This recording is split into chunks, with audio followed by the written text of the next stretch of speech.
What you're seeing is a helicopter operating from a Navy ship, and the thing is, any modern Navy needs to operate aircraft to help control the sea. After much work, I can finally tell you about this in detail today.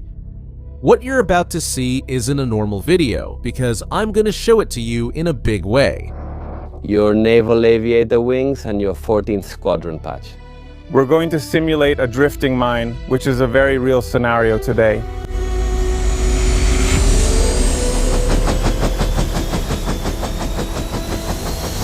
I've traveled to the Rota Naval Base in southern Spain to board one of the most modern helicopters and experience an unforgettable mission. The key moment is when we're 3 meters above the water. Jump, jump, jump, put your door in the water.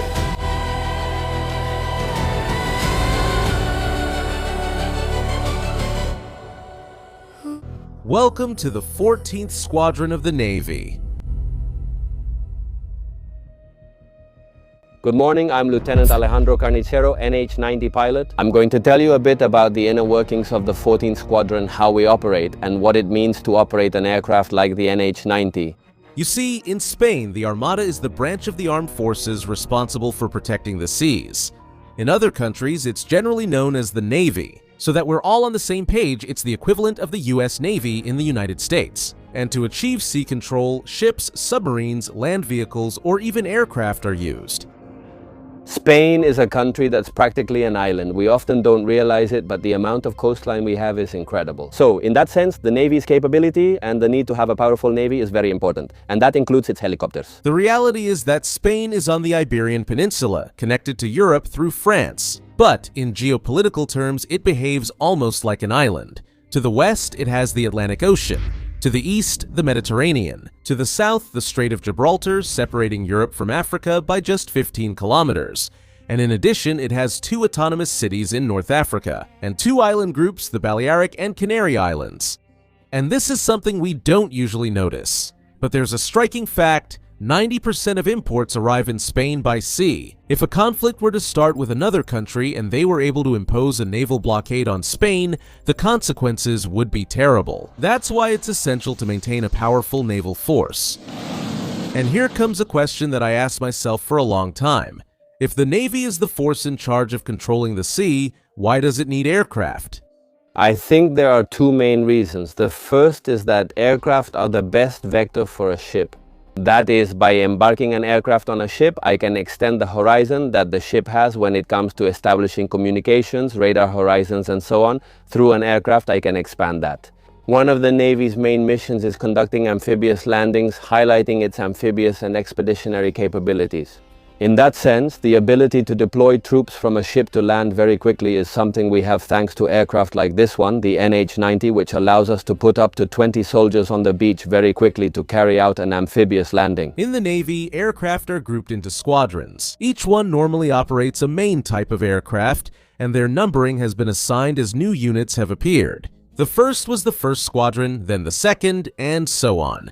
Over the years, several of them have been decommissioned. Today, these are the squadrons that remain active in the Navy. In today's video, we're going to focus on the 14th, and, as a curiosity, the 13th is the only one that was skipped, I suppose because of superstition. To understand why the Navy has incorporated the NH-90, you first have to understand where this helicopter comes from. In the 1990s, several European countries found themselves facing the same problem.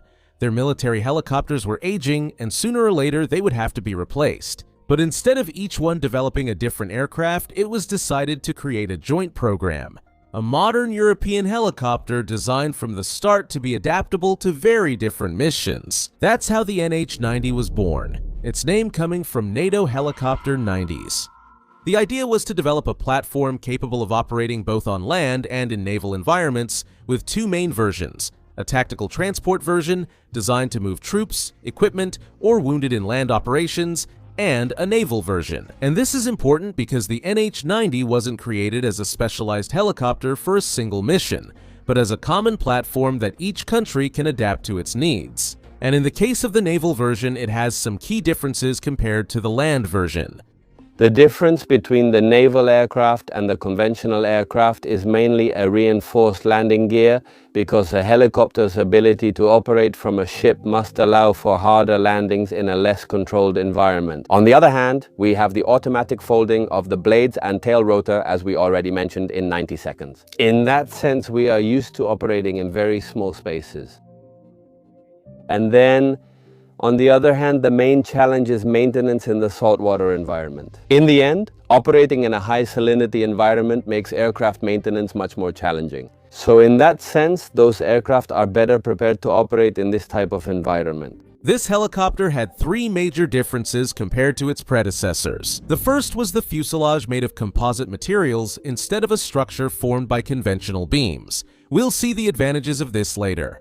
Secondly, it had to be completely fly-by-wire. This means that when the pilot moves the controls, that information first goes into the helicopter's flight computers, and these computers calculate how to move the actuators so that the aircraft does what the pilot wants. Thanks to this, you could have a much more advanced autopilot. And this is much more important than it seems, because in a military helicopter, especially if it has to fly at night, in bad weather, or land on the deck of a moving ship, reducing the pilot's workload can make all the difference. Finally, it was important to integrate all the avionics. It wasn't just about putting screens in the cockpit, but about bringing together navigation, communications, sensors, and mission systems to show the pilots the information they need at every moment. And now that you know a bit about its origins, we can move on to see it. Well, Alejandro, we are here, in front of the NH-90. Could you give us a tour and highlight the key features? Basically, this is the nose of the helicopter. This would be an area for computers, a weather radar, and a surface search radar, which actually works quite well and has saved us more than once from flying into storms and such. In the end, you can see where the cell is and go around it. No, that's super important for visual flight in a helicopter. The avionics bay fans. The what? The avionics bay fans. In the end, this helicopter, being fly-by-wire and having so many sensors, gets really hot. It has a huge number of computers, and that's why these fans are critical. Without these fans, we basically can't fly. We have to land as soon as possible. And the double door, meaning we can enter the helicopter from both sides, which also makes mission planning much easier. The double hoist, what for? Well, we can operate one or the other. If one fails, it could be critical. If you're going to do a rescue 500 miles from the coast and the hoist fails when you're doing the rescue, just imagine, then there's the reinforced landing gear. This, in the naval version of the NH, the MSPT, has reinforced landing gear basically for ship operations. In the end, the nature of this helicopter is to operate from and to a ship. The wheels use a much harder compound since ship decks have a rough, highly abrasive surface. Then we have that bulge there, that's the static part of electronic warfare. That's where both chaff and flares are installed. What's more realistic is that our actual operation would be at night. So for us, operating with night vision goggles and so on is super important. This helicopter is fully designed for that. This is the actuator for automatic folding, another feature that makes the NH-90 special. And this would be the anti-icing part of the horizontal stabilizer. These are boots, as they're commonly known, that inflate and are able to break the layer of ice. So this inflates and breaks the ice. Here we see the tail rotor, which is without a doubt the most sensitive part of any helicopter, but as you can see, it's quite simple. The simpler it looks on the outside, the more complex it is. On the inside, look. This pipe you see here, quite interesting, is the fuel dump line. If we want to dump fuel because we're too heavy and we've had an engine failure, it could be done. The fuel jettison. Okay, Sergio Hidalgo, come in and we'll look inside. All right, so we're inside the helicopter. This would be the ramp area. And as you can see, the helicopter doesn't have structural elements, but rather the fuselage itself is the structural element. This results in a very large cabin volume, and the floor is configurable. As you can see here, it can be configured with a system of rollers and bolts to be able to load pallets and materials through the ramp. This is the window for the barycentric hook. A hook is installed at the helicopter's center of gravity, enabling us to lift up to 4,000 kilo loads. On ships, there is a very important mission called VERTREP, which stands for Vertical Replenishment. It's transferring material between ships. In the end, we go on a ship, we spend many days at sea, and the most limiting factor of a ship is the people inside. their food, their water, and so on. So for those supplies, as we call them in the Navy, one of the ways we have to resupply is through this mission, right? The vertical replenishment. But the big difference with this helicopter comes when you fly it. I'm going to tell you a bit about how the controls of this helicopter work, which are a little different from the conventional ones, and our main cockpit systems. First, I'll cover the cyclic, collective, and pedals, which function like in other helicopters. But they have attitude retention. That means if I leave it in a position, it will stay in that position. Interestingly, even when I move them, the controls aren't physically connected, as I mentioned before. The fly-by-wire system means that if the computer is off, moving here doesn't move the controls. Also, this relates to what I mentioned about the helmet. Yes, the time has come to explain to you the marvel of the helmet. Here I have the helmet of the NH-90. It's a helmet that's completely different from what we were used to because we integrate a HUD, a head-up display, inside the helmet through a system of prisms inside the visor. We can keep our eyes up, seeing the surroundings, seeing the landing zones, while at the same time keeping all the flight data within our field of vision. This means that the helmet visor works just like Iron Man's. They look forward through the helmet. On the glass, important information is displayed with the flight data, but they can also see the terrain thanks to the camera that the helicopter has on its nose. This piloting FLIR is slave to the helmet of one of the two pilots and moves with him. So, here we can see through our helmet, we can see what the FLIR sees. That makes the cockpit transparent to our eyes. In such a way that even if it's night, there are clouds or dust, they look forward and see the terrain projected. Additionally, they can see allies in the sky marked with a box, or they can even see through their own helicopter. Look, during the flight, I asked Alejandro to put on that screen what he was seeing in his visor. And besides this, they can even do something that seems like science fiction. You also told me that you can see where your partner is looking. Of course, the HMSD helmet system has its own point of view and your partner's point of view. So if I align my cross with his ball, it's a bit complicated to explain if you're not seeing it. But anyway, if we both align our points of view, we can confirm that we're both looking at the same spot. Right. Basically, I'm saying I'm looking at this. The other person notices your gaze and says, okay, I see it. To explain it with an example, it would be like if in this scenario, the place our teammate was looking at was marked with a ball. And to look at the same point, we would have to look at that same ball. At that moment, I would know for sure that I'm looking at exactly the same thing as my teammate. And this is no joke for helicopter pilots because imagine they have an engine failure and have to land in a clearing. They could quickly check that they're both referring to the same clearing, or if one of the pilots sees something, the other can quickly see it too. Before we start the mission, I want to show you something interesting. In these ports here, we have the USB drives, so to speak, okay? It's called &D, which is what allows us to download the maintenance data, because when this helicopter comes back from flying, all the data is downloaded and it tells you everything that went wrong during the flight. And also, with a system that has gyroscopes, it allows you to do preventive maintenance on the helicopter. That is, depending on the vibration frequency detected by the gyroscope, it allows you to say, well, this bearing is in bad condition. All right, the moment has arrived. Welcome to the flight briefing. We're going to do an exercise with the CADIS diving unit. They are EODs, Explosive Ordnance Disposal Specialists. So we're going to do an exercise to deactivate a drifting mine. We're going to board the Explosive Ordnance Disposal team, take them to the mine, and carry out a procedure, which is also confidential, and we're going to do an exercise to destroy that mine. For this mission, we'll have Arturo Gabalda as the aircraft commander, Alejandro as the co-pilot, and I'll be sitting between them in the center of the cockpit. In the back, there will be the two divers who will jump into the water, and also, up above, in the helicopter, the head of the Explosive Ordnance Disposal Unit will stay to supervise everything. Additionally, in the rear section of the NH, 92 members of the flight crew operate, responsible for supervising everything that happens in the back and coordinating the embarked personnel. And finally, we would have an observer who would supervise the mission from inside to identify possible areas for improvement. And now that you know the crew, we can take off. Second start signal from number 1. Emission. Emission, we have oil pressure. Okay, rotor spinning. Okay, yes, 40 and rotor spinning. Cut 56, correct. Okay, V4, then cut 4. Through number 1, yes. Without 100p, without hydraulics, yes. In this helicopter, if you hover right after takeoff, it allows the computers to do a thorough analysis of all the systems and then uses that information for maintenance. Also, this moment coincided with some Harriers about to take off, so we tried to follow them.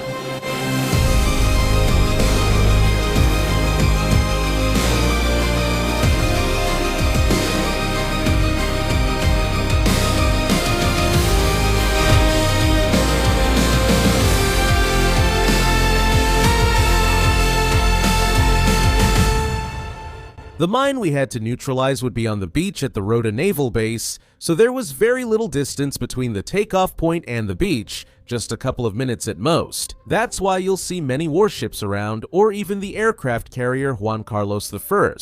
And the location being so close made sense since we carried out this mission a total of 3 times, rotating the personnel so several crews could practice the same thing. That's why you'll see in some videos that I'm sitting in the back of the helicopter, because for the 3rd rotation I wanted to watch from the back. In addition to the entire helicopter crew, we would have a fast boat circling around the mine so it could be identified from above. At that moment, the pilot would identify the spot and approach while reducing speed, to hover near the mine, because the divers would jump into the water from the aircraft. And to be able to do it safely, we would have to descend to a height of 10 feet later. You'll see in the shadow how close we were. There in view. Do you see this detail? Yes. When it's in sight, it's in sight.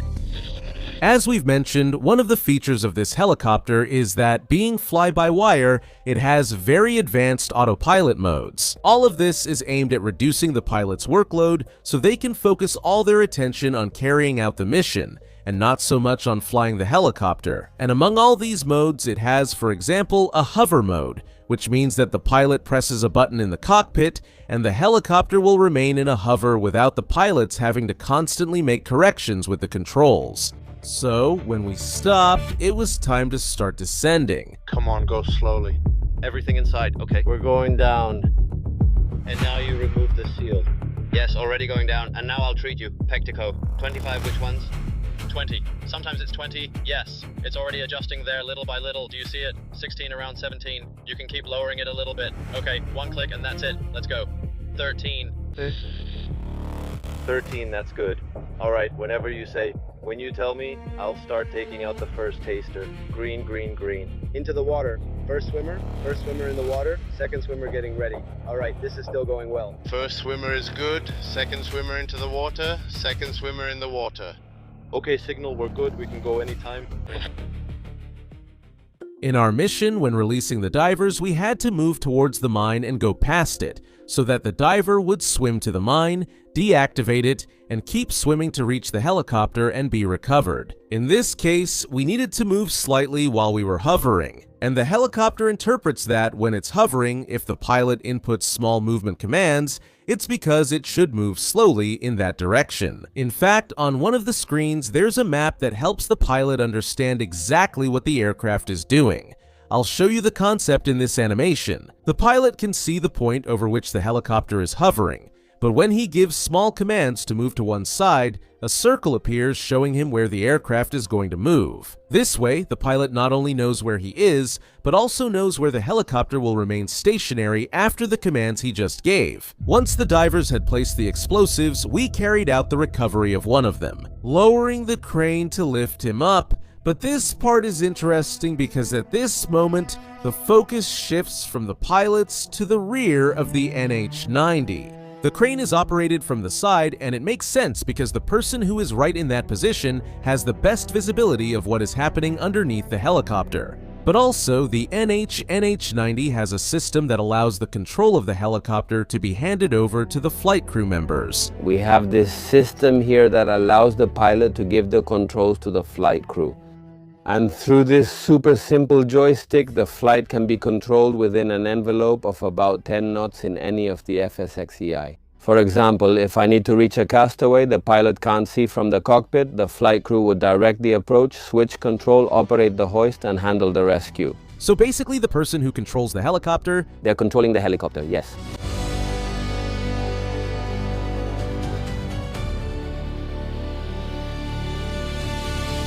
After picking up the divers, the mission was over and we were heading back to base to switch crews and repeat the process.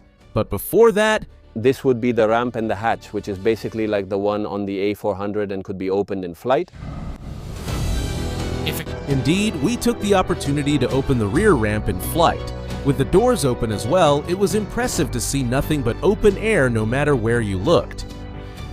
Something important in this type of aircraft, and that I was able to experience firsthand, is how the personnel are organized in the rear section. Because of the noise, it's practically impossible to talk, so only those wearing headsets can communicate by voice. On our flight, not everyone was wearing them, so the pilots communicated with the flight crew, who are responsible for what happens in the rear section. And they are the ones who relay instructions to the rest, exactly as we saw when the divers jumped. All of this, of course, is planned beforehand in the briefing. In a realistic case of troop deployment, something similar would happen. The soldiers wouldn't have direct communications with the pilots, so they would depend on signals from the flight crews.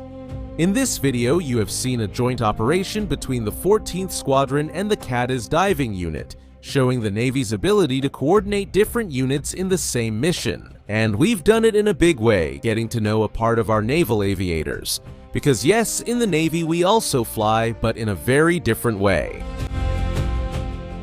The main difference between a Navy pilot and an Air Force pilot is that our runways move. Thank you.